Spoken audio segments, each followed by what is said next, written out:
온갖 음해에 시달렸습니다. 여러분 이거 다 거짓말인 걸 아시죠? 허풍입니다, 허풍. 누가 나에게 거울을 던질 수 있습니까?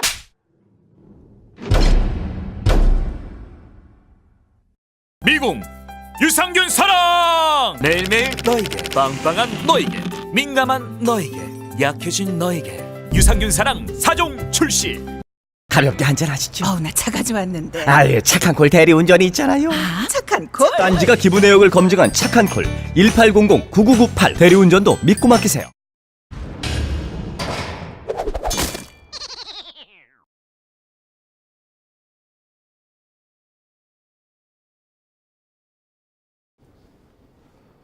카카 배웅방송 다스베이다 제14회 시작하겠습니다. 어려운 날입니다. 안희정의 봉도사까지 이명박 카카가 막 사라지고 있어요. 예. 미화됐어 우리 카카가.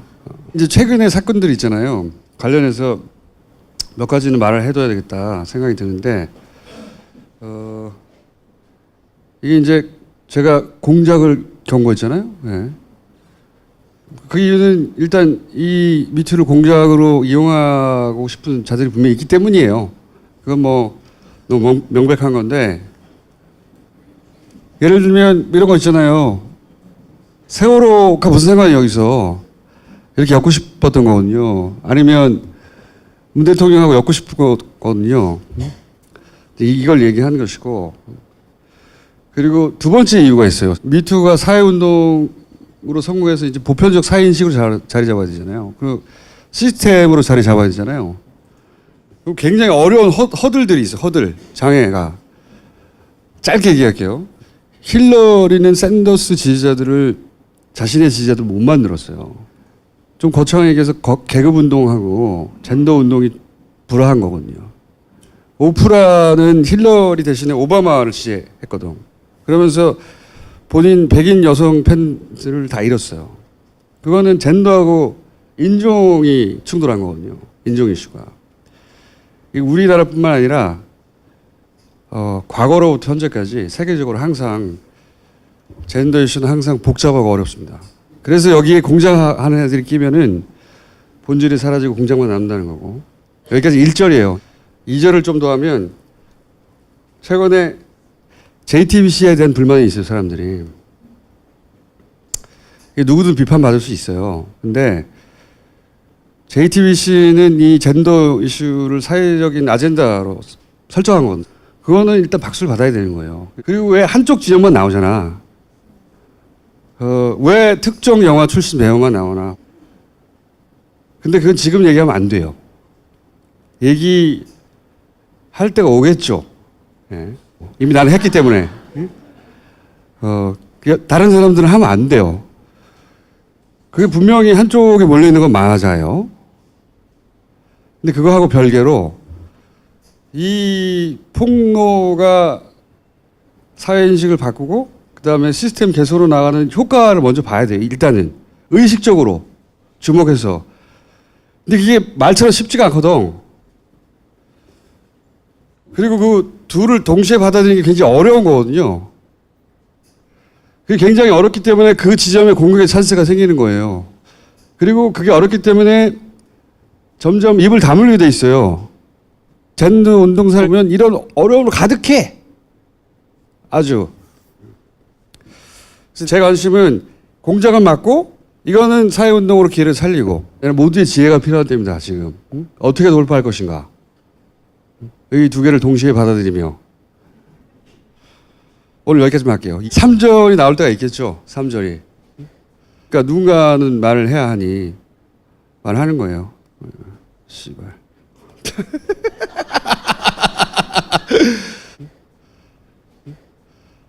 웃음이 너무 실감나시네.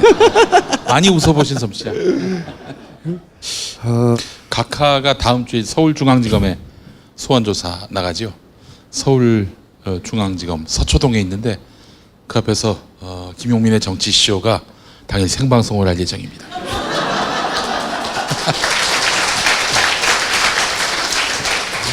서울 103.5, 부산 105.7, 창원 90.9, 이번에 진주도 98.7로 방송하게 됐습니다. 많이 애청해 주시기 바라겠습니다. 2011년에 낙곰수가 굉장히 인기를 얻었을 때 그때 뭐 김어준이의 뭐가 있다, 주진우의 뭐가 있다, 김용민의 뭐가 있다 이렇게 계속 그런 얘기가 있었어요. 그래서 내일이면 쟤네들 죽는다 이렇게 얘기했었습니다. 2012년 12월 대선 때 그랬어요. 예, 쟤네들은 죽는다. 쟤네들은 뭐가 있다. 그래서 나도 다음 주에 뭔가 큰 거 하나 터뜨린다. 그런 얘기를 들었어요. 우리. 이런 굉장히 구체적인 얘기를 들었어요. 예, 저하고 주진우는. 근데 지금까지 들은 얘기 중에서 다 적중이 됐습니까? 아니지. 그랬으면 우리가 그때 죽었었겠지. 죽었지. 바로 죽었지. 자, 다 얼마 안 나왔습니다. 남았습니다. 네? 다음 다 주에 나왔습니다. 이명박 대통령 포토라인 서고 얼마 안 남았습니다. 다스베이더도 얼마 안 남았습니다.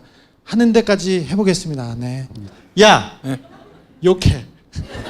너 이름이 뭐지? 댓글 패턴이 바뀌었어요. 보세요. 원래 문재인과 북한 나오면 이거예요. 지랄하고 있네. 요거거든요. 10,000개. 응? 이게 말했잖아요. 문재인 간첩. 응? 연병하고 있네. 이런 게 엄청난 추천을 받아요. 2월 이게 25일. 베스트 추천이에요? 맨 위에 이게 맨 있었지. 위에 네. 10,000개잖아, 10,000개. 문재인, 북 두 개 들어가면 폭발하는 거야, 원래. 다른 것도 폭발하지만. 문재인만 들어가도 다 폭발하는데, 그러니까 매크로는 100%예요. 자꾸 말씀드리지만. 뭐, 민주, 북한, 어쩌고 돌아가면, 이런 거예요. 국제망신, 뭐, 너희들이 더 국제적 망신이다. 24,000개, 26,000개 더불어공산당, 더듬이 성추행당, 이거 20,000개. 그 시점에 따라 다른 거예요. 언제 올라오느냐? 이게 민주당, 북한, 문재인 들어가면 이거예요, 다. 김영철, 박람, 천안함 질문 묵묵부답, 세월호는 끝까지 이용했지, 니네. 질질 끌어야 되는 문재양. 저런 게 대통령이냐? 이게 무조건 탑이에요. 순식간에, 새벽에. 매크로에 매크로. 댓글 공정하는 거예요. 누군가가. 총동원해서. 그랬더니, 자, 대북초상, 김정은 다 나왔어. 좋은 소식 기대할게요. 걔들 어디 갔어? 걔들 어디 갔냐고! 갑자기. 조회수. 첫 술에 배부르진 않겠죠? 오. 2,000. 야. 2,000. 확 줄었네. 댓글 알바들 징하네? 좋은 교육과 기다릴게요. 어쩌고. 스트레이트. 일주일 사이에 확 바뀌었어요. 확. 일제히 철수. 국민들이 없어진 게 아니잖아요. 똑같은 생각을 하던 국민이 어느 한순간 다 사라진다는 게 말이 돼요? 2만 몇 개였는데 2,000개로 지금 떨어지고. 자유한국당의 국민들 납득할 비판을 하는 날이 오길 빌어봅니다. 뭐 누라가 뭐 어쩌고 북한이라고 해서 댓글이 폭발하는 게 아니거든요. 기본적으로. 이거는 일주일 상간에 변한 거예요. 최근에. 작전상 후퇴라고 봅니다. 저는. 네. 저렇게 한 번에 새벽에 올라온 기사에 한 30분, 1시간 만에 2만 명이 문재인 나가 뒤지라고 하는 사람들이, 국민들이 갑자기 사라진다는 게 말이 안 되잖아요. 똑같은 이슈인데 바뀌었어요. 그렇다고 아예 없어진 건 아니에요. 선거 시절이나 곧 붙겠죠. 여전히 미투에는 붙어 있어요. 자꾸 리마인드 하는 거예요. 누군가 있다. 누군가. 이럴 때마다 참조할 만한 사이트가 하나 새로 생겼어요. 알바고라고. 앞에 소개했던 사이트들은 과거를 누적해가지고 이상징후를 찾아내는 거잖아요. 근데 이 사이트는 현재 기준으로 갑자기 댓글 추천이 확 올라가는 글이 있을 거 아니야. 응? 비정상적으로. 예를 들어서 적폐청산 민주당 본인들이 하지 누굴 청산하니 갑자기 올라가. 그러니까 오늘 비율을 따지는 거예요. 비율. 분당 비공감수 혹은 공감수가 엄청나게 비정상적으로 올라갈 때를 찾아내는 거예요. 거기에 이런 식의 매크로가 붙었는지 안 붙었는지 확인하거나 그 시점에 촬영하거나 저장하거나 그런 용도로 쓸 수 있습니다. 하여튼 거대한 한쪽 축이 있어요. 이번에는 어쩔 수 없이 박근혜 때문에 뺏겼지만 또 뺏길 수는 없는 거 아니냐라고 생각하는 집단이 있어요. 아주 힘도 세고. 그리고 걔네들은 미투가 세상을 바꾸는 건 관심이 없어요. 지난주에 PD수첩이 굉장히 중요한 뉴스를 하나 냈어요. 포스코가 보신 분들도 있겠지만 싸그리 흔적도 없이 사라진 그 PD수첩이었는데 포스코가 에콰도르에서 산토스 CMI라는 회사를 인수했다는 걸 다뤘는데 800억을 이렇게 쌌어요. 액수 블랙하우스에서 다뤘는데 굉장히 중요한 뉴스인데 왜 중요한 뉴스인지 알려드릴게요. 간단하게 정리하면 이 회사가 100억도 안 돼. 아무것도 아닌 회사야. 근데 이거를 800억에 사요. 800억이라는 게 예를 들어서 지금 터지는 뭐 조단위의 자원외교 이것도 작잖아요. 근데 이 사건이 중요한 이유는 뭐냐면 처음부터 끝까지 모든 게 밝혀진 그 거의 유일한 케이스예요. 자세히 들여다보면 이걸 800억에 사는데 회사 안에서는 당연히 사지 말자고 그랬지. 포스코는 거대한 기업이잖아요. 이걸 왜 사냐고. 100억도 안 되는데 구멍가게거든 포스코한테 비하면. 근데 이걸 거기까지 가서 800억에 사요. 사긴 샀는데 나중에 보니까 이 800억 이 회사를 800억에 사는 것도 이상한데 EPC 이퀄티라고 하는 회사를 800억 속에 500억 주고 그 안에 들어있는데 같이 산 거예요. 이거 산다는 얘기가 전혀 없었는데 같이 산 거야. 이거 왜 샀지? 아무도 몰랐어. 근데 이 몰래 산 회사에다가 2년간 또 돈을 600억을 써요. 그리고 이 회사를 빵원에 팔아요. 빵원에 파는데 팔기 직전에 800억을 또 투자해요. 팔기 직전에. 그래서 막 어떻게 된 걸 알고 봤더니 이 회사는 직원이 없어요. 주소만 있는 페이퍼 컴퍼니예요. 주소만 있는. 아무것도 없는 회사를 500억에 산 다음에 600억을 붓고 2년간 그런 다음에 800억을 마지막에 팔기 직전에 빵원에 팔기 직전에 돈을 넣어. 그러고 나서 애초에 샀던 산토스라는 회사는 원래 이 회사를 판 주인한테 되팔아요. 60억에. 이 돈이 다 사라진 거예요. 68억에. 1800억이 아니라 68억이 사라진 거예요. 졸라게 이상하잖아요. 엄청나게. 알고 봤더니 돈은 스위스 계좌로 넣었어. 페이퍼 컴퍼니야. 직원이 한 명도 없는 회사에 1000몇백억을 넣은 거예요. 그 돈이 다 어디로 갔을까? 근데 이게 이 이유를 하는 이유는 세 가지인데 첫 번째는 MB가 포스코를 통해서 돈을 빼먹는 수법인 거예요. 이런 거래가 되게 많아요. 둘째는 이 수법이 자원외교 쌍둥이인 거예요. 싼 회사, 망하는 회사를 엄청 비싸게 사. 살 필요 없는 걸 하나 끼워서 팔아. 사, 같이.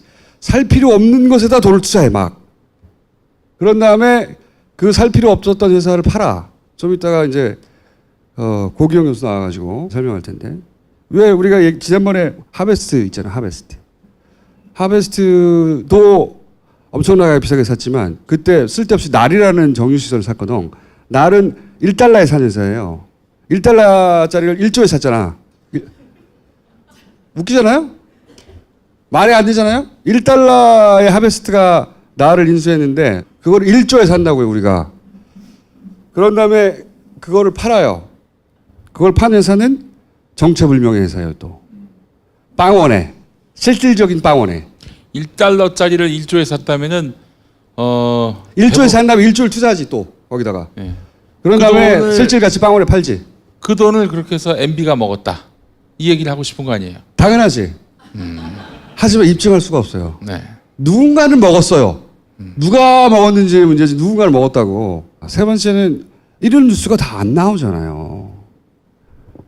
이런 뉴스가 다 묻고 가는 거예요, 전부 다. 이명박 뉴스도 사라지고 이런 뉴스 돈 존나게 많이 사라졌는데 엄청나게 사라졌는데 다 사라지는 거야. 다. 굉장히 중요한 부분이고 포스코는 뭐 세계에서도 초우량 회사였고 대한민국을 대표하는 회사였는데 지금 가지고 있는 돈이 거의 마이너스로 이명박 정부 초기에 13조 정도 이게 곳간에 그렇지. 쌓아놨었어요. 근데 나갈 때는 마이너스였어요. 현금이 너무 많았는데 회사가 현금왕이었잖아. 포철이. 그다음에 지금 MB 정권 다 지나고 나가지고 거덜해놨어요. 그래서 빌딩 판대잖아. 자기들 빌딩. 산토스 CMI에 저기에 돈을 주고 돈을 빼먹고 그랬던 사람들이 아직도 포스코의 회장으로 사장으로 다 그대로 권호준. 있습니다. 권호준. 그대로 있습니다. 지금 뭐 정권이 바뀐 지 이렇게 오래됐는데도 여기는 자원외교는 아직 손도 못 보고 있는 정권입니다. 아니 저 부분은 또 이상득 저기 이명박의 형 이상득과 이상득 지역구거든 포철이. 네 특별히 관계 있고 이상득이 다 좌지우지했는데 이상득이 오늘 올 때도 눈이 아프다고 일부러 수술을 하셨어요. 아 그래요? 네. 지난해였나요? 지지난해 그 포스코에 대한 비리가 나왔을 때도 이상득은 몸이 아프다고 돌아갔었고요. 그리고 병원에 있다고 검찰 조사를 안 받았습니다. 이번에도 마찬가지인데. 근데 안타까운 건 예전에도 그랬지만 낙검수 때도 그랬지만 지금도 여기에 포커스를 두는 건 우리밖에 없다는 거야. 안타까운 일인데 난 데자뷰를 느끼고 있어요 요즘. 자, 그러니까 정신 똑바로 차려야 된다. 포탈만 보지 말고 정신 똑바로 차려야 된다. 포철을 보자. 네. 포철에 대한 이야기는 그래서 앞으로 계속 할 텐데 정신 똑바로 차려야 된다. 이게 쑥 지나고 나서 무슨 일이 있지 생각하기 시작하면 다 지난 다음에 당하는 거예요. 그러니까 정신 똑바로 차리고 살아남아야 한다 우리 모두가. 그래서 오늘은 구조적으로 이렇게 해먹은 거 있잖아요. 구조적으로 엄청나게 해먹었거든, 씨발. 응? 진짜 엄청나게 해먹었다고. 그 엄청나게 해먹었던 구조에 대해서 좀 얘기할 거고. 거기 들어가기 전에 주진우가 또 준비한 뭐야? 네. 이제 다스 강의 시간입니다. 아이씨. 자, 이제 다 왔어요. 다 끝났어요. 이명박이 다음 주에는 포토라인에 섭니다. 10년 동안 쫓아다녔는데. 네, 이제 결과를 볼 때가 됐습니다. 이명박이 중요합니다. 우리 사회를 망가뜨리고 여기까지 끌고 온 게 이명박입니다. 다른 것보다는 아직 사람들은 어떻게 할지 모르겠지만 저는 이명박을 그냥 보낼 수가 없어요. 너무나 야, 당연하지, 씨발. 10년 동안 쫓아다녔는데, 우리 네. 다. 그래서 이제 이명박 대통령이 포토라인에 섭니다. 많은 신문사와 많은 언론에서 이명박이 어떤 혐의를 받고 있는지 이렇게 얘기를 하는데 가장 뭐 이명박 대통령하고 뗄래야 뗄 수 없는 조선일보, 조선닷컴의 표만 보고 조금 얘기합시다. 자, 삼성 소송비 대납 60억 뇌물이에요, 뇌물. 근데 저 부분은 따져보고 이명박한테 물어볼 필요도 없이 이명박의 집사인 김백준이 인정했어요. 네, 뇌물 맞다. 삼성에서도 우리가 뇌물을 줬습니다. 이건희 회장이 지시를 해가지고 뇌물을 줬습니다. 해가지고 근데 시점이 2년 훨씬 전이야. 사면 있기 전. 그러니까 사면이 대가가 아니지. 다른 애초부터 거래가 있었던 거예요. 그리고 소송비 대납을 그 에이킹건프라고 거기에 돈을 줬는데 삼성 말고 현대차도 많이 줬어요. 현대차에서도 760만 불을 줬는데. 그러면 당선 축하금으로 봐야 됩니까? 아니지. 이거는 후보 시절이에요. 후보 시절. 후보 시절? 아예. 그러니까 미리 받은 거야 당선 축하금을. 그러니까. 자, 그때부터- 아니지. 당선 축하면 따로 있지, 씨발. 아 그것도 따로 있나? 각하를 뭘로 보고. 그래서 그 에이킹건프라는 그 회사를 통해서 뇌물을 수수한 거예요. 거기다 돈을 보내라. 현대차도 삼성도 돈을 보내라. 그리고는 거기서 각하가 돈을 찾아갔던 그 뇌물죄가 여기서 성립됩니다. 아까 말했던 김재수와 그 140억을 돌려받기 위한 직권남용. 저거는 뭐 수사할 필요도 없이 거의 다 검증이 됐고 증명이 됐습니다. 그 다음에 국정원 특수활동비 저건 다 나온 내용이고 그 특수활동비를 받아간 사람들이 다 인정을 했기 때문에 이명박 대통령은 가서 뭐 대답할 것도 별거 없어요. 네. 이분들이 너 왜 이랬어? 왜 그랬어? 그랬을 때 이명박이 시켰어요. 다 그렇게 얘기했거든요. 내가 보기에 근데 여기가 네. 김윤호 네. 여사 즉 네. 여기를 어디까지 할 건지를 고민하고 있는 것 같아.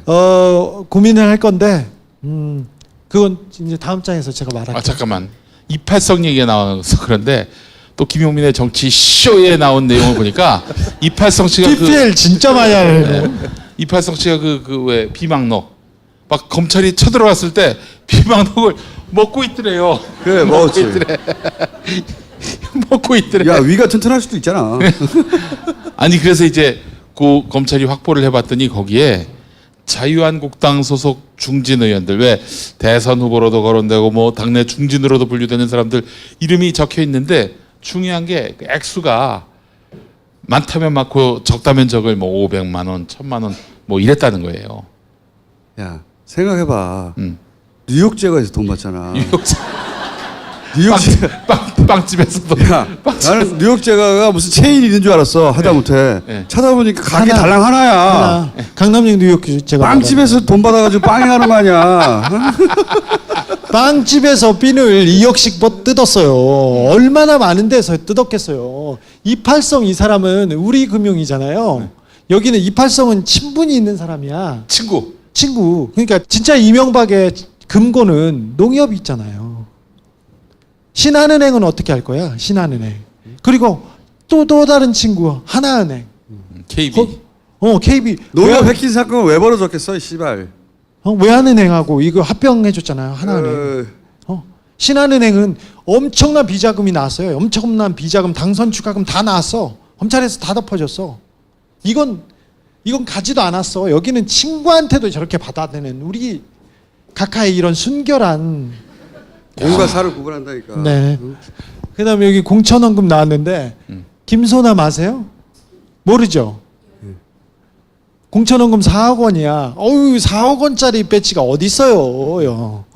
1년에 의원한테 지급되는 돈이 얼마고 얼마나 많은 비서들을 쓸 수 있는데 할 수 있는 왜 사천원이한테 30억 줘서 비례대표 되려고 했던 사건이 있었어요. 네. 비례대표 되려고 30억을 다시 서울시 버스조합 이사장이었던가 네. 한 양반이 김옥희. 사천 언니한테 30억을 줬는데 비례대표 안 됐어. 더 많이 준 사람이 있었던 거지. 4억이래요. 여기만 있을 거였어요. 아시잖아요. 이때 대통령 당선되고 나서 그때 한나라당 비례대표 2번은 임두성. 임두성. 친박의 박근혜 호위무사 그리고 한센병 환자들을 이끌고 나가서 해결사 역할을 했던 그 사람이 그냥 됐겠어요? 정과 12범인데. 정두원 전 의원이 김용민의 정치쇼에 나와서 할 말이 있는데 임두성은 그냥 친박 쪽 배려해서 그렇게 해서 꽂아도 그분은 공짜가 없는 분이세요. 자, 꽂아도. 네. 약속하게 줬겠지 네. 뭐. 대보그룹에서 수주 청탁금 수억 원. 대보그룹 아세요? 들어보셨어요? 저기 뭐 하는데요, 고속도로 그게? 휴게소에서 뭐 이렇게 하는 건데 이런 데서도 청탁금 몇 억씩 받았어요. 다른 데는요. 자, 지나갑시다. 여직원이 120억 횡령해도 괜찮은 회사예요. 이 회사가 아무런 걱정도 없고 문제도 없고 검찰에서도 아유 괜찮아요 이렇게 하고 털어줬잖아요. 네? 이영배 금강 대표 이건 다스도 아니야. 그 옆에 회사야. 90억 또 100억짜리 또 있어. 이병모 집사 여긴 60억 나왔네. 이거 조선일보에서 좀 많이 줄여준 거예요. 근데 이 정도예요. 자, 그 다음에 뭐 있냐 청와대 문건 영포빌딩에 자 저기 노무현 대통령이 그 봉화마을에 가서 그 책을 쓰겠다고 자료를 몇 개 카피해가지고 갔지 않습니까? 그때 고소하니 고발하니 이거 뭐 국기문란이니 했던 사람들이에요. 근데 이 사람들이 영포빌딩 지하에다가 다 갖다 놓고 때려 박아놓고 있었어요. 그러니까 이제 불법 반출 및 은닉을 했다는 거는 원본을 가지고 왔다는 원본을 얘기 아니에요? 가져갔어요.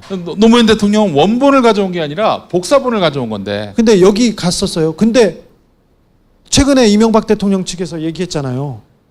이거 압수수색한 게 불법이라고. 아니 법정에서 증거능력 다툼하려고 그러는 거지.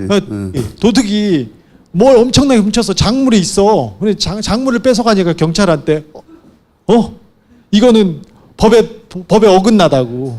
응? 영민아 뭐하냐. 아, 욕 너무 많이 한대. 누가 그래?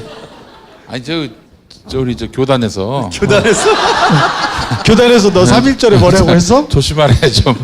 누가 뭐라고 했어? 누가?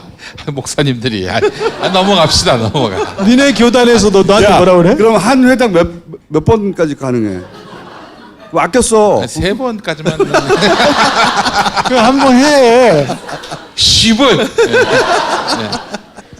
자, 그리고 저기 김재정 씨 부인, 그다음에 이상은 씨 모든 사람이 와가지고 이거 제 거 아니에요. 이 부동산 이명박 거예요. 이렇게 얘기했어요. 아. 지금까지 나온 것만 여기인데 이게 다가 아니고요. 뇌물 혐의에 다른 기업이 많이 있습니다. 그리고 더 지저분한 일이 너무 많아서요. 이게 어디까지 공개될지는 모르겠으나 너무 많아요. 뉴욕제가 같은 거 없어? 뉴욕제가 뉴욕제가 여기 없네. 뉴욕제가. 뉴욕제가 없어. 내 땅에 나온 중에 뉴욕제가 제일 웃기는데. 제 가점에서도 2억씩 빈 보는 사람이 이분이세요. 진짜 씨발 아니 뉴욕제가. 그 돈 모아서 뭘 하려고 그랬던 걸까? 그게- 이분이요. 땅 샀어요. 땅 사고 집 샀어요. 외국에다가. 나는 이렇게 생각이 들어. 옛날부터 왜 이렇게까지 알면 알수록 신기하거든요. 물론 화도 나지만 야 신기하다. 돈이 너무 많은데 이미 왜 이렇게까지 작은 돈까지 다 집착하거든요. 작은 돈. 응? 돈의 신이어서 그래. 사실 그 김경준으로부터 돌려받은 140억이죠? 푼 그것 돈이죠. 때문에 이게 사실 발목 잡힌 아니 거 아니에요? 그러니까 씨발 그랬잖아 우리가 그때부터 이 140억이 발목 잡을 거라고 낙금 때부터. 근데 그 신기하잖아요. 신기. 근데 나 이런 생각이 들어요. 이 사람은 정주영 회장 밑에 자기가 머슴으로 살았던 것. 걔는 머슴이야. 네. 머슴. 진짜로.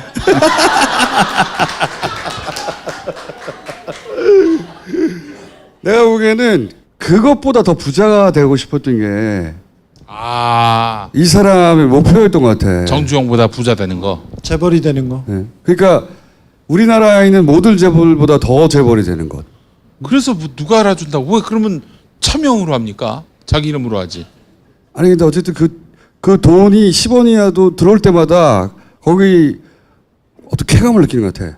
쾌감. 그걸 잃을 때마다 너무 아파 몸이. 그렇게 만약에- 생각하지 않으면 이해가 안 가. 그렇다면 빼앗으면. 뺏어야죠.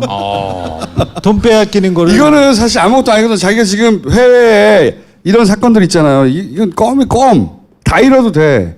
진짜 나는 저 사람들이 2억 3억을 머릿속에서 우리가 2,000원 3,000원 생각하듯이 여겼을 거라고 봐. 왜 여기 조단위가 있으니까 2억 3천은 돈으로 생각하지 않았어. 그냥 갖다 쓰는 거야. 우리 생활비 필요할 때 조금 전기세 낼까? 뭐 이런, 응? 3억짜리 이때는 몇 개 살까? 이럴 때 그냥 용돈처럼 쓰는 거야. 이게 걸린 것들은 다. 진짜 덩어리는 여기 없어. 돈을 번다 했을 때는 다 해외에서 돈을 버는 거고, 이거 그냥 용돈이야. 생활비, 공과비 같은 느낌인 거지. 그 이 돈으로 변호사 쓰지 왜 변호사 비용이 없다고 그럴까? 공과금 수금한 수준이었어. 10억, 20억 이런 거는 돈이 아니냐 이 사람한테는 전혀. 그 안에 죄의식도 없는 거고 그렇게 썼을 거라고 봐요. 그냥 평생 그렇게 써왔으니까 평생 차명을 해서 받아왔고 그리고 돈은 다이렉트로 뇌물은 자꾸 들어오고 저 때는 뭐 신나게 입 쫙쫙 찢어졌겠지. 용돈 많이 들어온다고. 뭐 대박이다. 여기서 하나 남은 건 나는 앞으로는 다 두 개 남았지. 해외에 있는 돈은 어떻게 할 건가 하나 하고 저 김윤영 여사 응? 여사 쪽은 어떻게 할 건가 검찰이 고민할 것 같아. 네, 다음. 음. 자, 김윤옥 여사는 그냥 사모님이 아니었어요. 이명박보다 훨씬 목소리가 큰 사람이었어요. 이분은 공천에도 직접 관여하고 자리에도 직접 개입했었어요. 그리고 돈도 직접 받으셨어요. 국정원 특수활동비도 이명박보다 더 많이 쓰신 분이 저분이세요. 조사는 불가피합니다. 조사는 이명박 대통령 오기 전에 마무리됩니다. 근데 사법 처리는 안 할 거예요. 그러니까 거기서 부담을 느껴야지. 네, 부부를 둘을 사법 처리한 전례가 없다고 판사들이 왜 전례가 없어? 이철이 장영자가 있는데. 좋은 전례였어. 에? 근데 이 사안은 좀 달라서요. 그럴 겁니다. 근데 내가 보기에는 이제는 해야 해. 네, 왜냐면 재질이 나쁘기 때문에 매우. 네, 죄질은 매우 나쁘나 뭐 포토라인에 서지도 않고 감옥에도 안 갈 가능성이 큽니다. 그렇습니다. 오늘 나오셨어요, 형? 이분은 포스코를 다 말아먹은 사람이고요. 자원외교도 이 사람이 전세기를 타고 세계를 누비면서 우리 돈을 너무 많이 쓰셨어요. 대표저서로 자원을 경영하라. 네, 이 책을 내신 분입니다. 저분이 좀만 덜 부지런했어도, 이명박이 조금만 부지런했어도 우리 국고가 이렇게 탕진되지는 않았을 거예요. 근데 지금 아프다고 저렇게 하고 있어요. 가서 말도 잘 안 하고 그냥 갈라고만 하고 있어요. 지난번에 이명박 정부 때도 저 사람 수사도 못 했거든요. 100가지 큰 범죄 중에 가장 약한 거 하나 가지고 구속이 됐으나 그것도 병원에서 누워 있다가 나갔죠. 사선이도 병원에 누워 있다가 네. 우리가 낙검수에서 맨날 떠들어가지고 결국 감옥에 갔잖아요. 그때. 근데 화냈죠. 왜 화냈죠. 나를 그러니까. 여기에 왜 가만 넣냐고. 두냐고. 그래서 저기 돈은 자기가 네. 먹는 게 아니거든. 가만히 있지 않겠다고 했었죠. 근데 저 사람도 그렇습니다. 이 사람은 구속될 가능성이 조금 더 있으나 이 사람은 고령과 지병 중이란 이유로 또 피해 나가려고 수를 쓰고 있습니다. 저 연기력 보세요, 저거. 그렇습니다. 자, 변수. 이 사람은 이명박의 큰 사위, 삼성전자 전무 이상주입니다. 이 사람은 돈을 직접 받고 만졌어요. 이명박 집안에서 돈을 직접 만지고 이렇게 다룰 수 있는 사람은 몇 없습니다. 한 사람이 이상주입니다. 근데 이 사람은 삼성, 그러니까 우리나라 거대 가장 큰 비례축이라고 얘기하는 이명박과 삼성, 거기를 이어주고 거기에서 거래를 하던 그 사람입니다. 저 사람은 한 번이 아니라 몇 번 불려가서 얘기를 하고 했습니다. 검사 출신이에요. 어찌 될지 모르겠지만 저 사람은 잡아야 된다고 생각해요. 삼성이 빼주겠지. 삼성이 걸려 있는 게 그게 이 사람의 약점이자 그 다음에 가장 큰 강점이에요. 아까 40억 뇌물죄로 퉁쳤잖아요. 삼성같이 거대 기업이 아니 정유라한테 말 사주고 뭐 하는데도 수백억씩 줬는데 돈을 그렇게 원하는 이명박한테 그 이명박의 BBK 사건을 무마해주기 위해서 삼성은 외국 공무원을 매수해서 삼성에 취업을 시켜줘요. 그리고 죄를 없애줍니다. 그리고는 계속해서 어떤 사안마다 이명박한테 요구했고 그때마다 이명박은 돈을 받아갔어요. 가장 중요한 사람이 이 사람이에요. 근데 이 사람이 가장 중요하다고 몇 번 얘기했지만 이 사람이 삼성 매니기 때문에 빠져나갈 가능성이 높다고 봐. 네. 그래서 이 사진을 박았습니다. 중요합니다. 잊지 말아야 됩니다.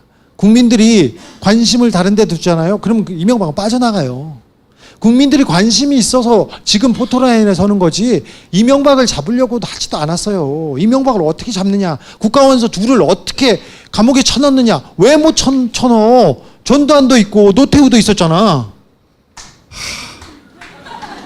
이철이 장영자도 있고. 너 왜 그래? 너 교단에서 뭐 하고 왔어? 아, 욕해야 되나?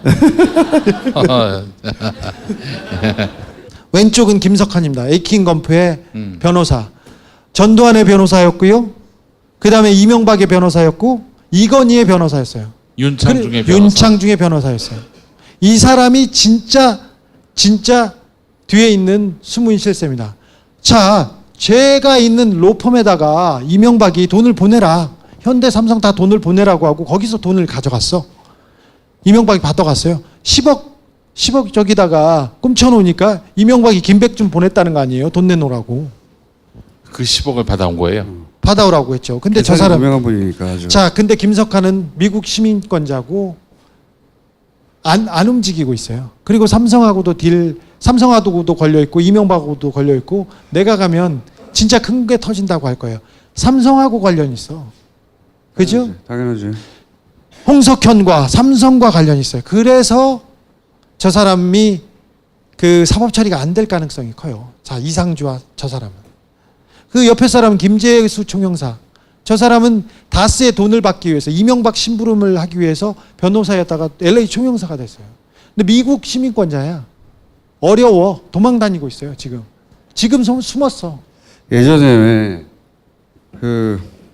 요 앞에 총선 때 이명박을 심판하자 그러는데 김용민이 끌려 나와가지고 김용민으로 다 지우고 지나갔잖아요. 예. 2012년 4월이었습니다. 그때 이명박의 실정을 심판하자고 총선이 열렸는데 그래서 이명박 얘기가 나왔는데 언제부턴가 이명박이 쭉 사라지고 김용민만 나왔었어요. 지금도 이제 비슷하게 지어지고 있죠, 사실은. 예. 저는 여러 가지 매우 복합적으로 데자뷰를 느껴요. 예. 마지막입니다. 이지영입니다. 이상득의 아들이고 이명박의 조카입니다. 이명박의 해외 재산은 거의 대부분 저 사람이 관리하고 있습니다. 싱가포르에 가장 큰 덩어리가 있고 스위스와 케이만과 다른 데에 있습니다. 저 사람이 돈을 어떻게 관리하는지 삼성과는 어떤 관계가 있는지는 저 사람이 잡혀갈 때까지 그리고 이명박의 재산을 밝힐 때까지 저희가 쫓겠습니다. 다스베이더는 끝날 수 있습니다. 하지만 이지영과 이명박 재산에 대한 추적은 멈추지 않을 겁니다. 네, 이상입니다. 쟤네들이 우리 굉장히 싫어해요. 좋아하겠어? 네. 이제 싫어하기 때문에 항상 그래왔지만 최근에는 다시 이렇게 줄 위에 올라가 있는 기분과 함께 자, 그 다음에는 이거 정말 전설의 누룽 현미를 할 만하구나. 앰프도 누룽 현미. 지금 딴지마켓을 오시면 전설의 누룽 현미를 맛보실 수 있습니다. 품질로 승부하는 애플 비데. 딴지마켓에서 판매 중입니다. 잠시만, 무슨 비데라고? 애플 비데.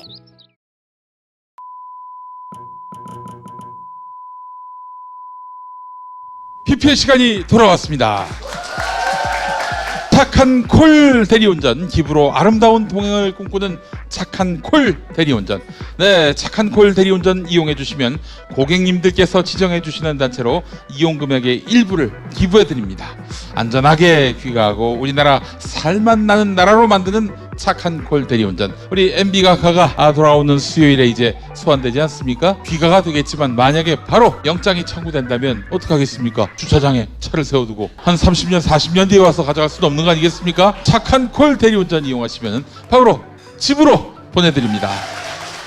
수도권은 1800-9998, 기타 지역 전화번호는 지역마다 다른가 봐요. 굿콜.kr로 확인하실 수 있습니다.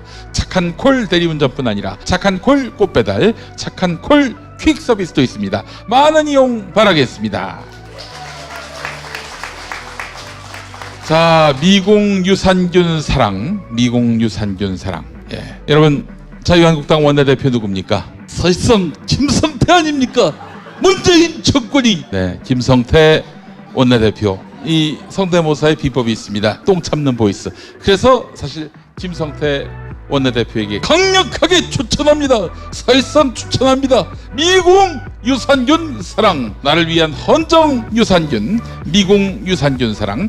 그동안 묻지도 따지지도 않고 섭취해온 유산균. 그래서 속 편해지시고 살림살이 나아지셨습니까? 자, 유산균 사랑과 미공 대장 사랑을 함께 구매하시면 시너지가 폭발해서 더 빨리, 더 시원하게, 더 많이 내 몸속의 적폐를 뽑아드립니다. 함께 구매하시면 할인도 해드립니다. 딴지마켓에서 구매한 다음 사용 후기를 정성껏 작성해 주시면 매달 10분께 대장사랑과 유산균사랑 세트를 무료로 드리고요. 아울러 사은품으로 또 드립니다. 굉장히 필요합니다. 너무 많이 나오니까. 미공 유산균사랑이었습니다.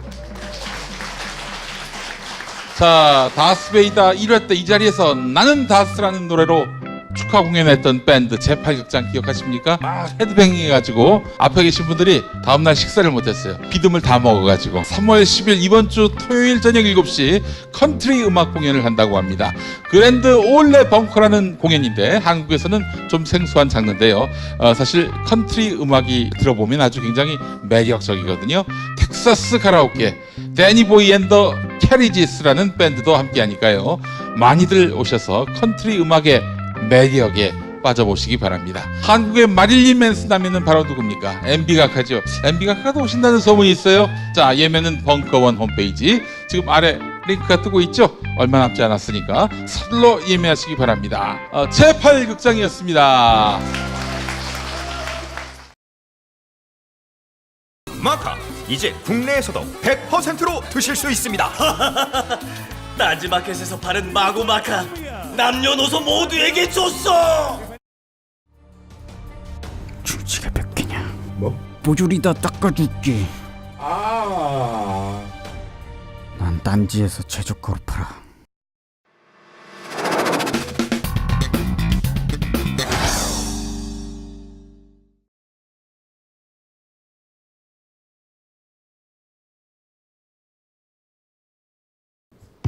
안원구 청장님, 고기영 교수님 모시겠습니다.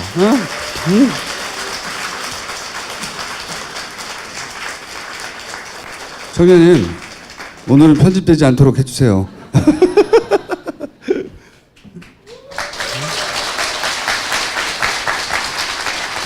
자, 고기영 교수님은 자원곡물공사가 이제 공중분해돼. 이 뉴스도 모르는 분이 많네. 공중분해되거든요. 그리고 그 얘기와 함께 아까 말씀드린 구조적으로 해먹는 거.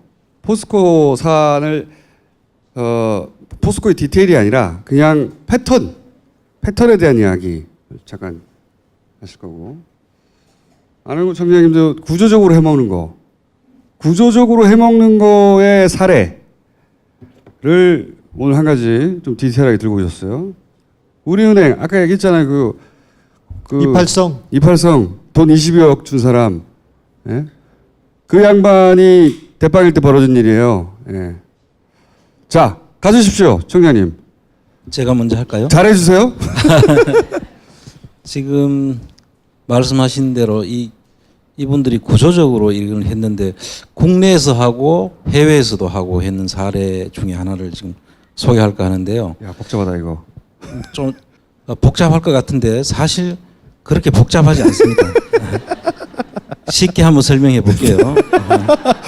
제발. 우리 은행의 그 이팔성 씨가 2008년부터 2008년 6월부터 우리은행 그 지주 회장이 되시죠. 그런데 이제 우리은행 지주 회장이 되기 전부터 사실 국민은행하고 대한생명으로부터 돈을 빌리는데 누가 빌리느냐 하면 여러분 파이시티라고 기억하실지 모르겠는데 대출 사기 사건 큰 게 있어요.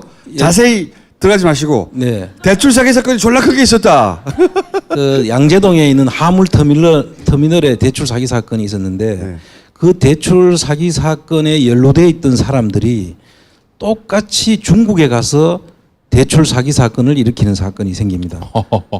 그 사람들이 이제 중국에다가 중국에 있는 빌딩을 하나 사기 위해서 한국에 있는 그 도표에 나오는 백익 인베스트먼트라는 대출 3,800억을 여기다 하는 거죠. 그렇죠. 우리은행에서 3,800억을 빌려가지고 회사를 하나 만듭니다. 만들어서 그걸 다시 홍콩의 유파이 인베스트먼트라는 회사를 만듭니다. 그리고 그 회사에서 마운틴 브리지, 요거를 약자로 MB라고 보통 이야기하죠. 이게 웃을 일이 아니고 실제 MB라고 불러요.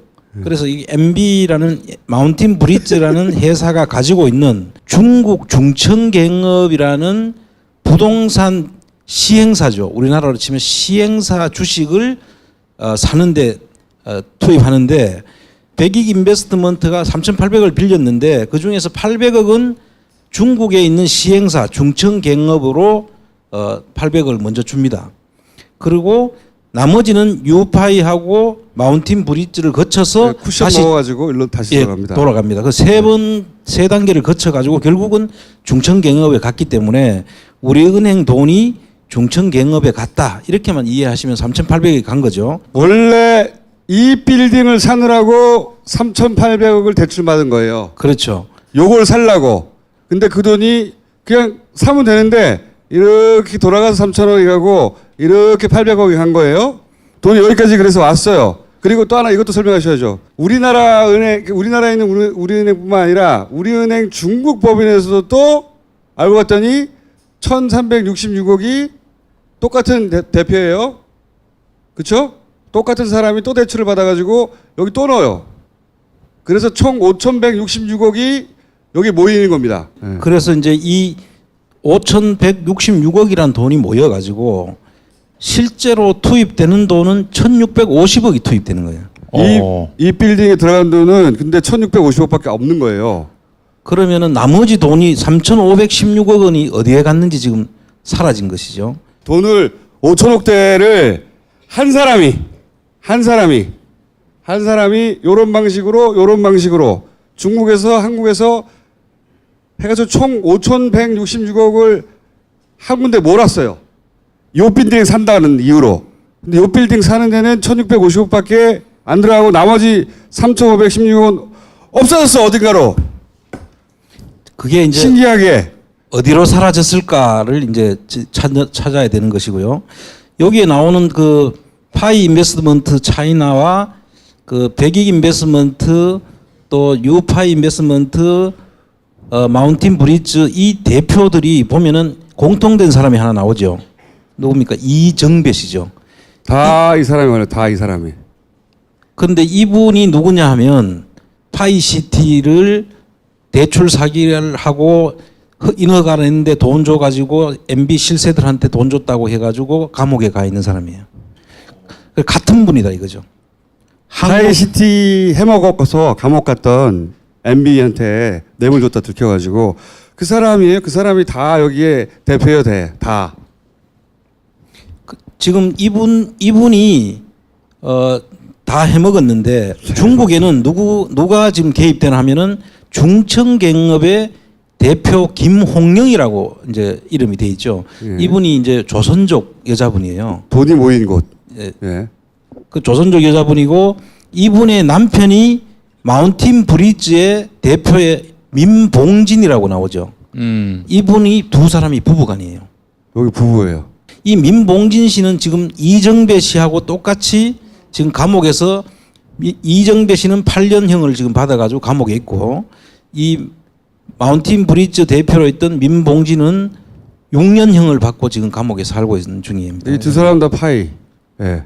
그런데 그 부인인 김홍영 씨가 지금 그 하프 빌딩의 주인이 돼가지고 나타나 있는 거예요. 이 빌딩에 하프 빌딩. 그래서 여기서 나왔으니까 이제 이 빌딩의 주인이 되는 거잖아요. 예. 그래서 아까 3,800억을 빌려가 가지고 있었는 것도 그런데 이미 우리은행으로부터 돈을 그렇게 빌려갔는데 그 빌려갔는 돈을 중국 법인에서 아까 또 1,300억, 한 1,500억 가까운 돈을 빌려가 가지고 예. 중청갱업에 또 이어놨잖아요. 그래서 이 돈들이 지금 누가 뒤에서 있는 건지 즉 과연 이 김홍영 씨가 민봉진 씨가 주범인지 아니면 그 뒤에 누가 배우가 있는지를 그 뒤에 MB가 있다고 생각하면 안 됩니까? 그거를 오늘 이야기하려고 지금 나온 거죠. 시작해 주세요. 그러면 제가 잤습니다. 자, 그러면 이렇게 우리은행이 당했으니까 우리은행이 돈을 찾아야 될 거 아니에요. 이제 그 얘기 하시려고 그러죠. 그렇죠. 예. 돈을 빌려준 주체가 우리은행이잖아요. 그러면은 그런데 주인이 지금 김홍영과 민봉진 이 사람들로 돼 있잖아요. 부부가. 그리고 이 부부가 돼 있는데 우리은행이 돈을 빌려줬으니까 그때 담보를 보면은 옆에 우리은행 주식 담보 제공이라고 해가지고 1, 2 이렇게 돼 있죠. 저 1, 2가 번호가 아니고 마운틴 브리지가 주식이 한 주짜리 회사였어요. 우리은행 담보 제공 1, 2. 그러니까 3천억짜리 주식이라는 거죠. 한 주가. 그리고 유파이 인베스트먼트도 2주짜리 주식이었어요. 2주로 가지고 주식을 만들어 놓고 이 민봉진이가 구속될 무렵에 그거를 100주로 늘려가지고 증자를 하는 형식으로 100주를 늘려가지고 그걸 김홍영의 부인한테로 다 넘겨놓고 갑니다. 그러니까 우리은행이 가지고 있던 담보는 1점 몇 프로밖에 안 되게 생긴 거죠. 자기가 가지고 있던 주식이. 다 해봐도 1점 몇 프로밖에 못 가지는 거예요. 그러니까 실질적으로 우리은행 거여야 되는데 갑자기 김홍영이 것으로 90 몇 프로를 가진 99% 정도를 가진 김홍영이 주식으로 탈바꿈해 있는 거죠. 그래서 우리은행이 그것이 우리 거라고 해서 이제 받으려고 하는데 우리은행이 돈을 찾아와야 되지 않겠습니까? 그 3,516억은 어디 갔다고 하더라도 1,650억이라도 저걸 찾아와야 되는데 그걸 찾기 위해서 우리나라의 그 김현장이라는 법무법인을 시켜가지고 찾는데 결과적으로 김현장에 들어간 돈이 약 한 300억 정도 법무법인에 들어가면서 결국은 김홍영이 앞으로 지금 소유주가 돼 있어요. 중간 약간 놓치실 것 같은데 간단하게 말하면 5천억을 쐈잖아요. 우리은행이. 그러면 저 건물이 우리은행 꺼야 되잖아요. 한마디로 말하면 이런저런 사고가 나도 3천억은 사라졌어도 1,600억은 지분을 가지고 있다니까 1,600억이라도 자기 꺼야 되잖아요. 근데 우리은행은 자기 게 없어요 지금. 없어진 거죠 완전히. 5천억이 다 날아가고 아무것도 없는 거예요.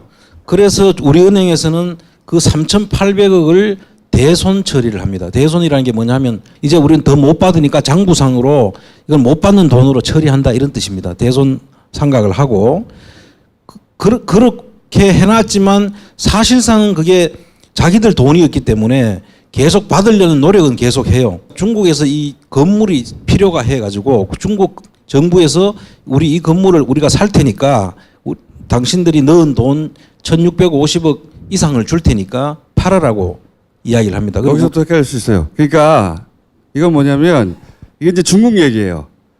중국에서 중국 정부가 이 건물을 사려고 했던 거예요. 이 건물이 입지가 좋고 해가지고. 근데 중정부에서 봤더니 1,600억이 걸려 있잖아요. 근데 중국 정부가 봤더니 이거는 우리은행 거야. 자기들이 판단해 보니까 이 이상한 여자가 껴 있지만 중국에서는 이 여자가 사기꾼이라는 걸 알고 아 이거는 결국 우리은행하고 딜을 해야 되겠구나 이렇게 판단한 거예요. 여기까지. 예. 그래서 그 하프 빌딩 밑에 보면 중국 공안 조사 내용이라는 말이 나오는데 여기서 이제 그 김홍영이 주식으로 돼 있기는 하지만 조사를 해보니까 소유권을 넘기는 과정에서 그 중국 판사를 외수를 해서 김홍영이 앞으로 넘어갔으니 이거는 실제는 김홍영이 것이 아니다. 우리은행 것이 맞다라고 중국 정부는 판단을 하고 있는 거예요.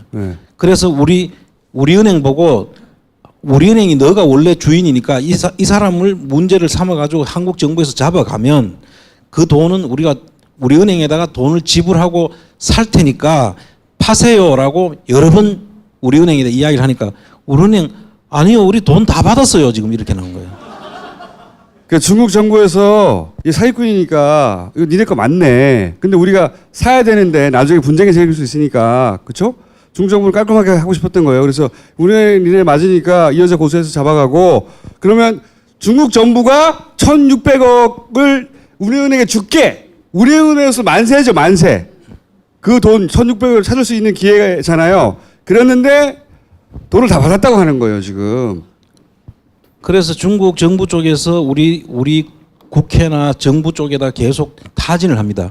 이거 우리가 돈 주고 살 테니까. 그러니까요. 타진을 하는데 우리 돈 다 받았다고 자꾸 중국 이야기하는 거예요. 우리은행이 희한한 일이죠. 자기한테 사겠다고 하고 이거 당신들 거니까 우리가 살려고 하니까 팔아라고 하는데 우리 돈 다 받았어 그러면서 계약서를 제시를 하는데 그 계약서 내용을 보니까 줄을 다 꺼놓고 아무 내용을 근거도 없이 하면서 계약서만 보여줍니다. 그런데 그 내용 속에 실질적으로 받았을 것으로 추정되는 돈은 한 250억 정도는 받은 것 같아요. 근데 그 내용을 잘못 보면 쓰는데 그러면 2,500억이 아니라 아니요. 2,500억 원으로 받았다라고 주장하는데 실질적으로 계약서를 보면 250억 정도는 들어온 것 같아요. 그런데 그 250억이 어디서 들어왔나 하면은 매너 인터내셔널이라는 버진 아일랜드에 있는 회사에서 김홍영 회사에서 돈이 들어옵니다. 그런데 김홍영하고는 지금 소송을 하면서 한 번도 거래를 한 적이 없어요. 근데 돈은 김홍영한테서 받았던 거예요.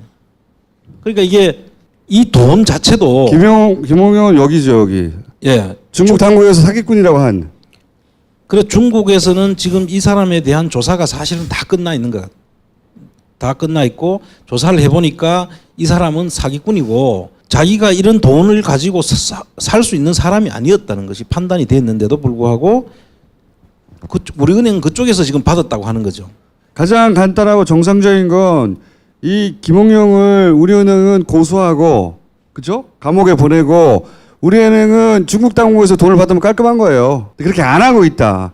받았다고 주장하고 있다. 그렇죠. 받았다고 하는 그 계약서 내용에도 보면 250억 정도는 들어온 것 같은데 그 계약서 내용에 이런 내용이 4번 나오는데 절대 매너 인터내셔널 김홍영이나 민봉진 가족조차도 만나지 말라는 곳이 4군데나 나와요. 그게 우리은행에서 그렇게 계약서 내용에 그렇게 할 이유가 없죠. 그래서 우리은행은 거꾸로 그러면 김홍영을 보호하고 있는 거예요.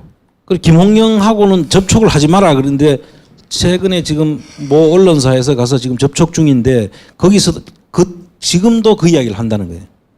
자기들은 김홍영하고 접촉하지 말라는 이유가 뭐냐 그랬더니 김홍영하고 우리는 적이니까 만나지 말라고 했다는 것이다라고만 지금 이야기하고 있고 실질적으로 누가요? 우리은행이요? 우리은행 쪽에서. 예, 그 말씀하셔 주어를 빼주셨어요. 예. 우리은행은 이 김홍영을 만나지 말라고 하고 있는 거예요. 김홍영은 사기꾼이잖아요. 우리은행을 속인 돈을 3천억 이상 날려먹은 그렇잖아요. 근데 우리은행이 이 사람을 만나지 말라고 하고 있다고요. 그런데 돈은 또 우리 매너 인터내셔널이라는 김홍영으로부터 이 회사는 물론 버진 아일랜드에 있는 그 조세피난처에 있는 회사이긴 하지만 거기서 돈이 들어왔다는 거예요. 그래서 지금 이해가 안 되는 거죠, 이게. 이게 농협에서 우리 왜 주진우가 처음 추적했던 농협 대출 사건이잖아요. 이것도 기본적으로 대출이나 투자 사기 사건이란 말이죠. 당한 쪽이 가만히 있는 금융기관으로부터 돈을 빼먹는 가장 쉬운 방법 중에 하나가 PB 투자나 이런 대출이잖아요. 그게 농협만 있었던 게 아니다. 이것도 골 때리는 거잖아요. 골 때리는 거. 예? 아까 포스코도 골 때리는 거지만 이것도 골 때리는 거예요. 기업이든 은행이든 돈이 모여 있는 거 공사든 거기서 돈을 빼먹을 수 있는 모든 기술들을 다 동원했다 이렇게 보시면 된다. 이게 중국에서 이런 사건이 일어났지만 요 사건이 일어나기 직전에 파이시티라는 양재동 화물터미널이 똑같은 방식으로 해먹었던 거예요. 그때는 잡힌 거고. 예, 그래가 잡혔고 사실 잡혀서 조사를 했는데 이정배라는 사람하고 민봉진이만 문제가 되고 실질적으로 뒤에 배후에 있던 사람은 그까지 가니까 그때 당시에 검찰에서 여기까지만 하자라고 덮었다는 거예요. 그래서 그 부분에 대한 이야기를 이제 앞으로 우리가 해야 될 이야기들이다. 그렇게 속죄로 남겨둡시다. 요 사안 좀 이해하셨죠? 네. 요 사안 어쨌든 은행이 돈 빼먹은 거예요. 빼먹었는데 은행이 중국 정부에 돈을 준다고 하는데도 사기꾼하고 거래하고 있고 그런 거예요. 한마디로. 누군가를 보호하고 있는 거죠. 그걸 보호해야 하는 이유는 이 사람이 터지면 자기들이 죽으니까 아니겠어요? 아주 단순하게. 복잡하게 생각할 거 없어요. 5천억을 잃었는데 5천억을 은행이 말이 안 되지. 이 김홍영을 끝까지 잡아내야 되는 건데 이 여자를 왜 못 만나? 이 여자를 꼭 만나야 되는 거죠. 꼭. 자기들이 못 만나면 기자들이라도 찾아가서 잡아내야 될 사람인데 만나지 말라고 하잖아요, 지금. 말이 안 되는 겁니다. 전혀. 그리고 그 은행이 왜 버진 아일랜드에 있어? 그 회사가. 버진 아일랜드에. 지금 조세 피처죠. 지금 보면 버진 아일랜드 나오죠. 바베이도스 나오죠. 홍콩 나오죠. 케이만 싱가포르 나오죠. 전부 우리가 조세피난처의 자금 흐름이 흘러가는 곳에 그냥 바로 그냥 주면 되지. 왜 그렇게 삥삥삥 돌려가지고 그렇게 들어올 이유가 첫째 없잖아요. 중국에 투자하면 그냥 바로 투자하면 되는 것인데. 가장 간단한 거는 돈 대출 받아가지고 이렇게 가면 되는 거예요. 이렇게. 왜 페이퍼 캠페인을 몇 번을 거쳤습니까? 이 돈이. 예? 말도 안 되는 일이 벌어졌다. 농협에 왜 우리가 농협 처음 얘기할 때 이게 프로토타입이다. 요 액수는 작은데 요 구조를 여러 군데서 해먹었을 것이다. 이게 제가 보기에는 업그레이드 버전이에요. 예. 자, 청장님. 예. 오늘은 괜찮았어요. 근데 사실 MB를 이해하는데 공식만 알면은 그렇게 어렵지 않습니다.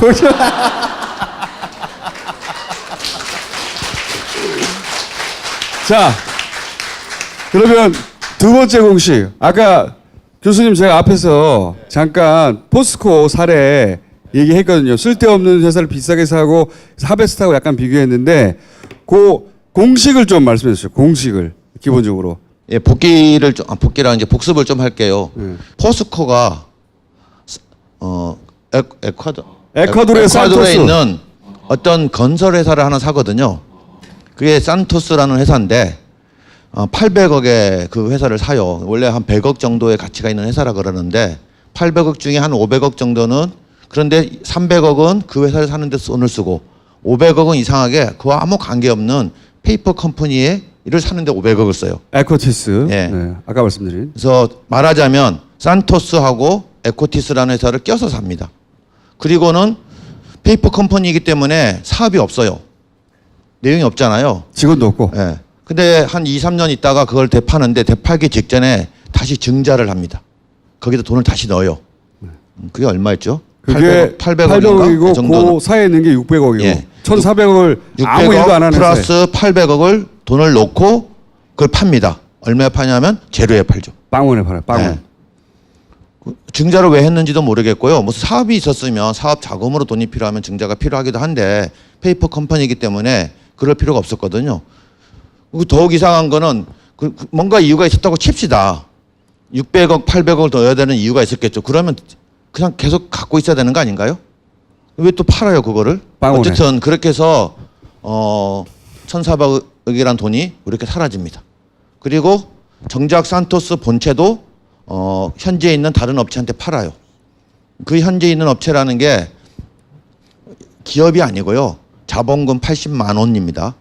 80만 원짜리 회사. 80만 원짜리 회사에다가 팔아요. 몇 달 생긴 지 몇 달 안 되는 회사. 네. 네. 직원도 없어. 이게 이제 포스코의 내용입니다. 네. 그러니까 투자된 돈이 페이퍼 컴퍼니 사면서 들어갔던 처음에 500억, 그다음에 중자하면서 600억, 800억 이게 날아갔고 처음에 샀던 산토스에 들어갔던 300억 정도가 거의 제로에 팔면서 다시 날아갔고 이게 이 돈을 다 날린 거예요. 굉장히 심플하게 했죠. 이렇게 복잡하지 않고.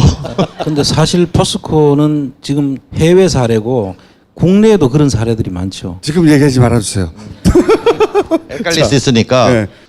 규모는 다르지만 포스코가 산토스 CMI라는 회사를 사는 과정에서 일어났던 일하고 석유공사가 하베스트를 사면서 일어났던 일이 거의 유사합니다. 신기할 정도로 유사해요. 그래서 가만히 생각해 보니까 이게 유사할 수밖에 없겠구나. 뭐냐면 대충 해외 기업을 산다는 명분으로 돈이 나가는 패턴이 비슷해 보여요. 지금 오늘도 사실은 이것도 비슷합니다. 이거는 이제 기업이라는 이런 걸 끼고 있지는 않지만 이상한 형태로 돈을 유출을 해가지고 결국은 못 찾고 그리고 그거는 대손 처리하고 날도 마찬가지거든요. 하베스트 입장에서 보면 대손 처리가 된 거예요. 기업은 회계 정리를 해야 되니까요. 그렇게 해서 마치 어쩔 수 없이 팔았는데 못 찾는 것처럼 지금 돼 있습니다. 대출을 사기 당했거나 투자를 실패했거나 이런 방식. 근데 그 일들은 다 해외에서 일어나.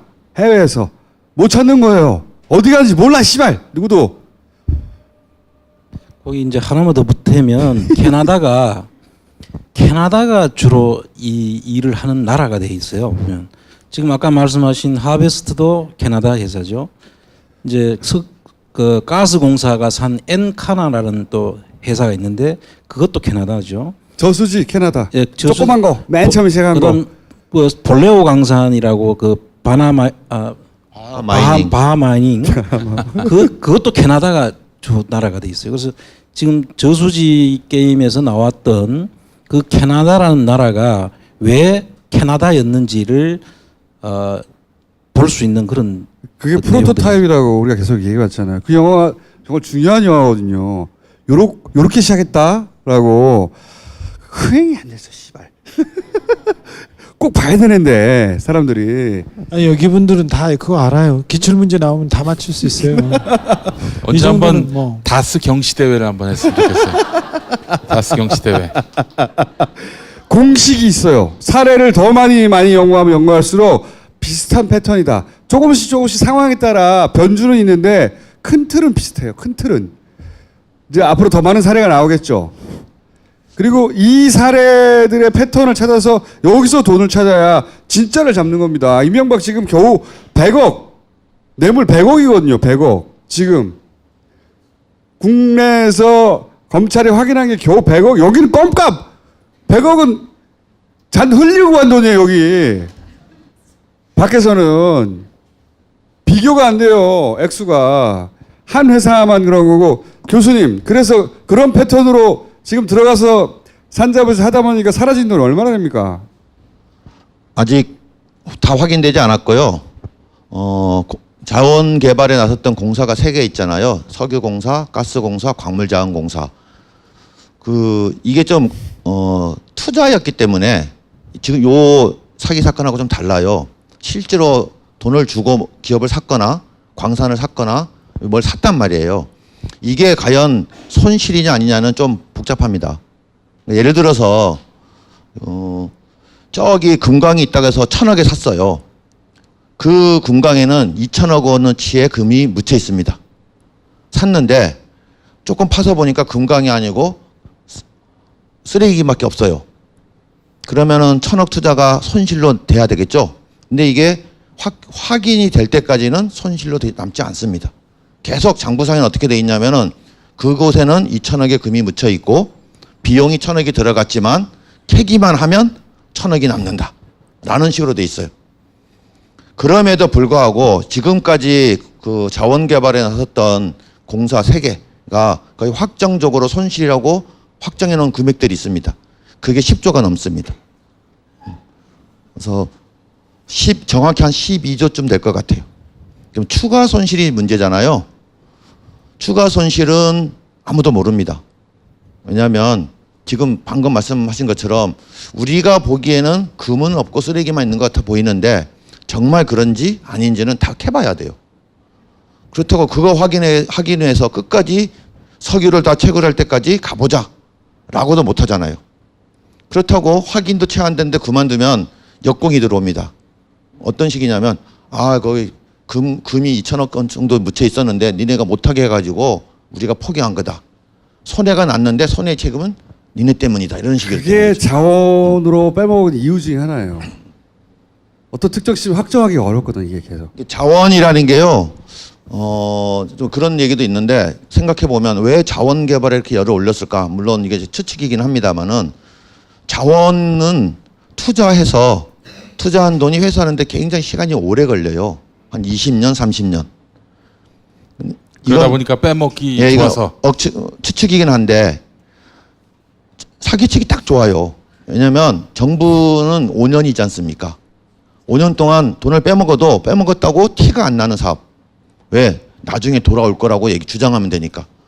이게 딱 적합한 산업 중에는 자원 쪽이에요. 실제로 그런 얘기 많이 했습니다. 네. 초기에 투자를 했는데 당장 회수되기를 바라는 것은 무리 아니냐.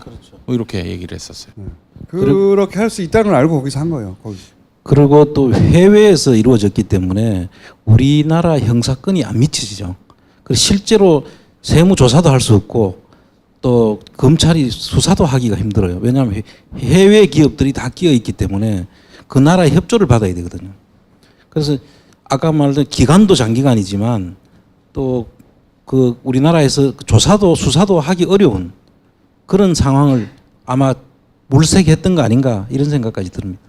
또 하나는 수치상으로 조작이 가능해요. 자원은. 예를 들어서 이런 겁니다.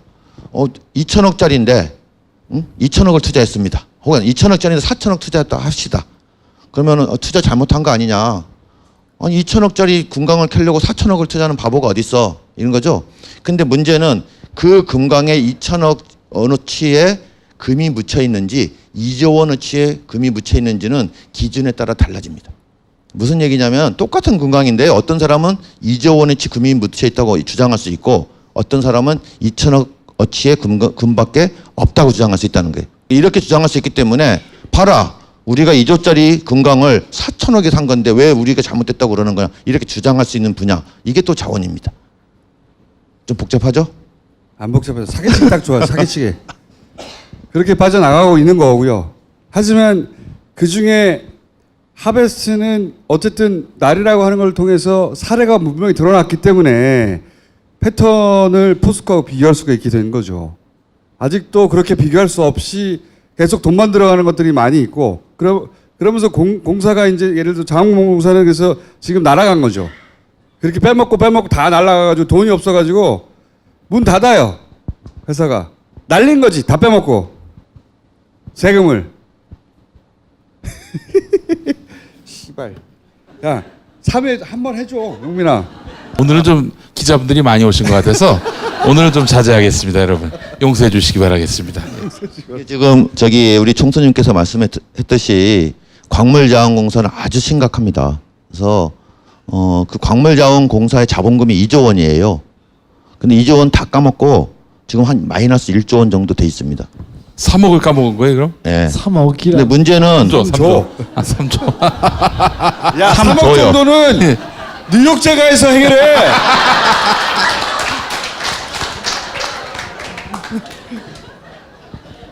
삼 3조 정도의 손익이 나 있어서 자본금이 마이너스 1조 본 적이 정도예요. 없어. 그 자원 얘기 들으실 때는 억 단위는 그냥 가볍게 넘기셔야 됩니다. 조 단위이기 때문에. 예. 근데 문제는 향후 한 4, 5년에 걸쳐서 5조 부채가 돌아옵니다.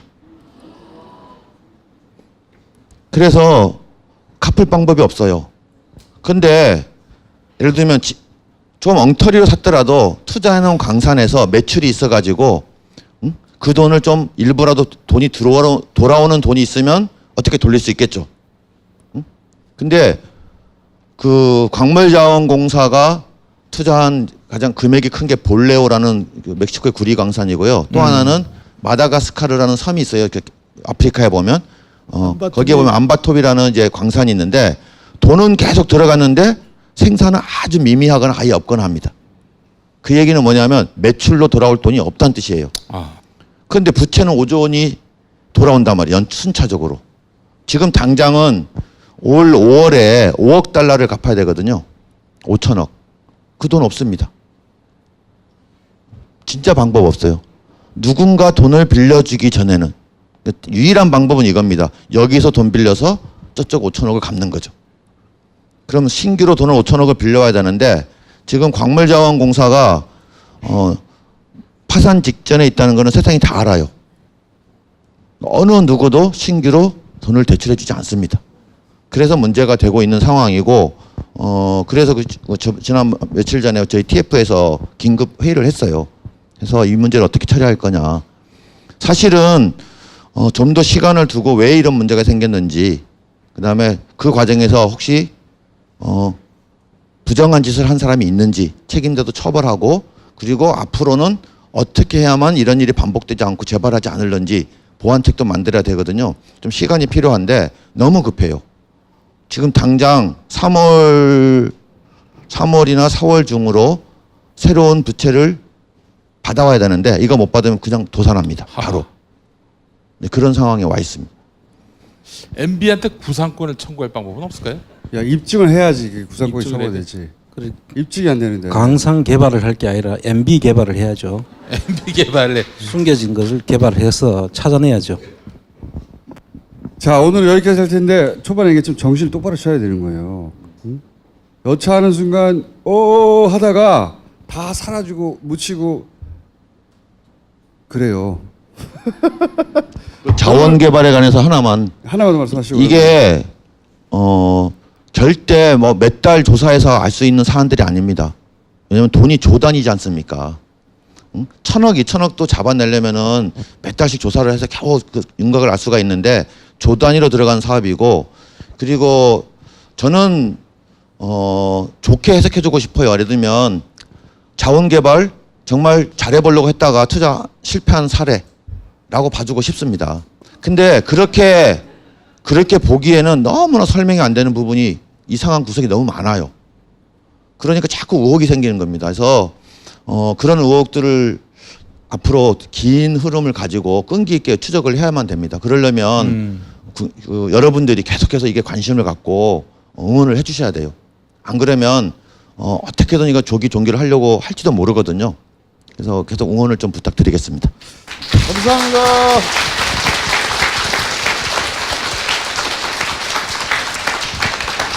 자, 오늘은 여기까지 했고요. 예. 아니 저기 해지 다스압 청반 해야지. 하시지 그렇지. 마세요. 그거까지 좀 놓고 하세요. 예. 다섯 아셨죠? 장 해야지. 예. 네. 그러면 우리는 일단 여기서 물러가겠습니다. 감사합니다. 네. 에휴. 가지 말고 다 사업장단 금방 끝나니까 그거 하시고 가세요. 아셨죠? 예. 요즘 핫한 서비스인 팟캐스트. 누구나 팟캐스트를 만들고 들을 수 있는 파티를 소개합니다. 그럼 나만의 방송국을 만들어 볼까요? 먼저 파티 앱을 다운받고 방송국 만들기 버튼을 클릭. 이후 개설하기만 누르면 끝. 정말 간단하죠? 이제 멋지게 편집된 방송을 올려볼까요? 각 항목의 정보를 입력한 후 올리기만 누르면 간편하게 완료. 나만의 스튜디오 파티. 지금 만나보세요.